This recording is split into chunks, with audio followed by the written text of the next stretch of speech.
നോക്കുമ്പോൾ നമ്മൾ ഈ പ്രഖ്യാപനങ്ങളിലാണ് ഇരിക്കുന്നത്. ഇപ്പോ സ്റ്റേറ്റ് ഡിസാസ്റ്റർ മാനേജ്മെന്റ് അതോറിറ്റി ഉണ്ട്, സമ്മതിച്ചു. അവർക്കൊരു ആക്ട് ഉണ്ട്, ഡിസാസ്റ്റർ മാനേജ്മെന്റ് ആക്ട് എന്ന് പറയുന്നത് ഓൾ എൻകംപാസിംഗ് ആണ്, ഒരു അംബ്രല്ല ആക്ട് ആണ്. എന്ത് വേറെ ഏതൊരു നിയമവും ഇതിന്റെ കീഴിൽ വരുള്ളൂ എന്നുള്ള ഒരു ഇതാണ്. ഇപ്പൊ സർക്കാർ എന്തെങ്കിലും പ്രത്യേകിച്ച് തീരുമാനിക്കണമെങ്കിൽ ഡിസാസ്റ്റർ മാനേജ്മെന്റ് ആക്ട് അനുസരിച്ച് ആക്ട് ചെയ്യാം. ഒരാള് വീടിൽ നിന്ന് മാറില്ല എന്ന് പറയുകയാണെങ്കിൽ മാറാൻ വേണ്ടിയുള്ള നടപടികൾ ഡിസാസ്റ്റർ മാനേജ്മെന്റ് ആക്ടിന്റെ കീഴിൽ എടുക്കാം. അത്തരത്തിലൊക്കെ ചെയ്യാൻ പറ്റും.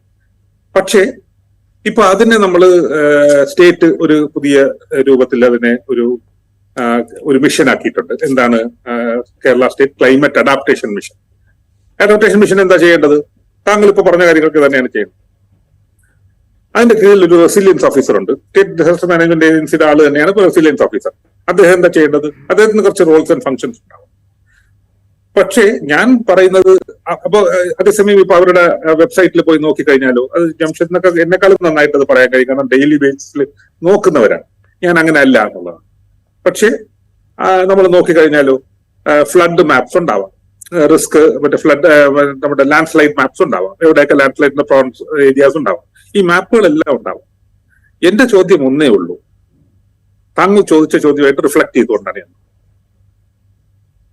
ഒരു കുന്നിന്റെ മുകളിൽ വീഴാൻ സാധ്യതയുള്ള ഒരു കുന്നിന്റെ മുകളിൽ താമസിക്കുന്ന എനിക്ക് ഈ ഡേറ്റയുമായിട്ട് എന്ത് ബന്ധം? ഞാൻ ജീവിക്കുന്ന പ്രദേശം ഒരു ഹൈ റിസ്ക് സോണാണ്, ഒരു ഇക്കോളജിക്കലി സെൻസിറ്റീവ് സോണുമാണ് എന്ന് വിചാരിക്കും. ഇത് രണ്ടും ഞാൻ എങ്ങനെയാണ് അറിയുക? അത് ഞാൻ അറിഞ്ഞു കഴിഞ്ഞാൽ ഞാൻ എന്ത് നടപടികളാണ്, എന്ത് രീതിയിലാണ് അവിടെ കഴിയേണ്ടത്, എന്ത് നടപടികളാണ് സ്വീകരിക്കേണ്ടത്, എന്ത് പ്രിപ്പറേഷൻ വേണം എന്നുള്ളതിനെ കുറിച്ചുള്ള ഒരു സെൻസിറ്റൈസേഷൻ എനിക്കുണ്ടായിട്ടുണ്ടോ? എനിക്കറിയാമോ? ഒരു വാർണിംഗ് സിസ്റ്റം എങ്ങനെയാണ് പ്രവർത്തിക്കുന്നത് എന്നുള്ളത് എനിക്കറിയാമോ? അപ്പോ സ്റ്റേറ്റ് എന്തെങ്കിലുമൊക്കെ ചെയ്യും.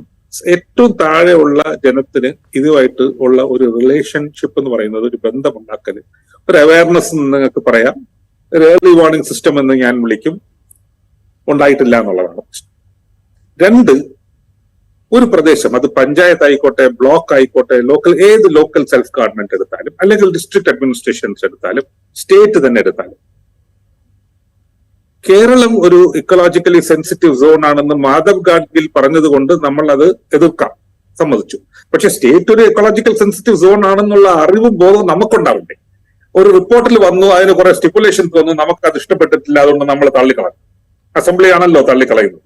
കേരള സ്റ്റേറ്റ് അസംബ്ലി ഒരുമിച്ച് കൂടിയിട്ട് എല്ലാ പാർട്ടിക്കാരും കൂടെ ചേർന്നിട്ടാണ് മാധവ് ഗാഡ്ഗിൽ റിപ്പോർട്ടിനെ നമുക്ക് സ്വീകാര്യമല്ല എന്ന് പറയുന്നത് തള്ളിക്കളയുന്നത്, റിജക്ട് ചെയ്തു. അതിലൊരാൾ മാത്രമാണ് അന്ന് വിപ്പുണ്ടായിട്ട് പോലും എനിക്ക് തോന്നുന്നു ഇറങ്ങിപ്പോയത്. അതായത് ഈ തള്ളിക്കളയുന്നതിനോട് ഞാൻ യോജിക്കുന്നില്ല എന്ന് പറഞ്ഞ് പി.ടി. തോമസ് മാത്രമാണ് അന്ന് ഇറങ്ങിപ്പോയത്. പാവം, അദ്ദേഹം ഇന്ന് ജീവിച്ചിരിപ്പില്ല. പക്ഷെ വേറെ ഒരാൾക്കും ഈ സ്റ്റേറ്റിനെ പ്രൊട്ടക്ട് ചെയ്യാനായിട്ട് ഈ ഒരു റെജീം നല്ലതായിരിക്കും, അല്ലെങ്കിൽ ഈ ഒരു റിപ്പോർട്ടിന്റെ ഇംപ്ലിമെന്റേഷൻ നല്ലതായിരിക്കും എന്ന് ആർക്കും തോന്നിയില്ല. അത് നമുക്ക് തന്നെ ഇംപ്ലിമെന്റ് ചെയ്യാമായിരുന്നു, സെൻസിറ്റീവ് ആയിട്ട് ഒരാളെയും ബാധിക്കാത്ത രീതിയിൽ, എന്നാൽ പരിസ്ഥിതി നടക്കുന്നത് നമുക്ക് ഇംപ്ലിമെന്റ് ചെയ്യാമായിരുന്നു. പക്ഷെ നമ്മൾ തള്ളി. ഇക്കോളജിക്കലി സെൻസിറ്റീവ് ആയിട്ടുള്ള പ്ലാനിങ്, ക്ലൈമറ്റ് റെസിലിയന്റ് ആയിട്ടുള്ള പ്ലാനിങ്, കാലാവസ്ഥയെ അതിജീവിക്കുന്ന തരത്തിലുള്ള പ്ലാനിങ് ഏത് തട്ടില് ഏത് നടക്കുന്നത്?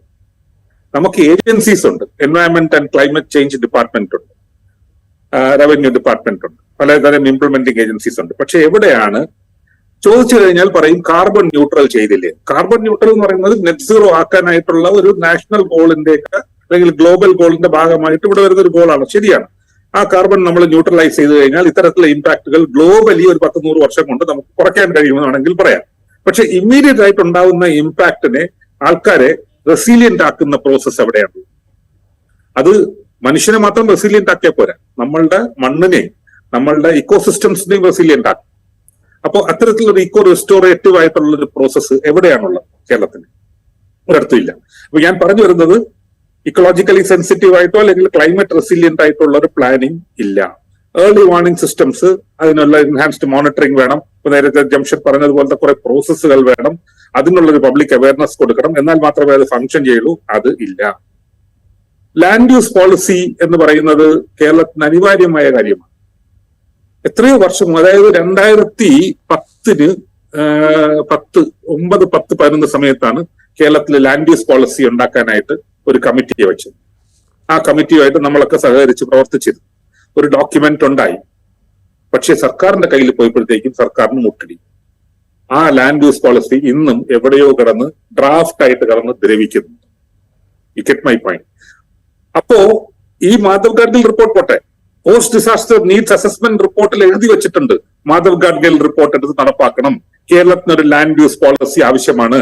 അപ്പോ അടുത്ത റിപ്പോർട്ട് സ്റ്റേറ്റ് അത് ആ റിപ്പോർട്ടിനെ എടുത്ത് റീബിൽഡ് കേരള റിപ്പോർട്ട് ആക്കി കഴിഞ്ഞപ്പോഴത്തേക്കും ഇതെല്ലാം എടുത്തൊക്കെ കളഞ്ഞു. സൗകര്യപൂർവ്വം എടുത്തൊക്കെ കളഞ്ഞു. അപ്പോൾ ഡിസാസ്റ്റർ പ്രിപ്പയർനെസ് എന്ന് പറഞ്ഞ സാധനം ഇപ്പോഴും ഇല്ല എന്ന് തന്നെയാണ് എനിക്ക് പറയാനുള്ളത്. ഒരു ഗവൺമെന്റിനെ, ഒരു ലോക്കൽ ഗവൺമെന്റിനെ ഈ ഡിസാസ്റ്റർ വരുമ്പോഴത്തേക്ക് എന്താണ് വേണ്ടതെന്നുള്ളത് ഒരു സീരിയസ് എംപവർമെന്റ്.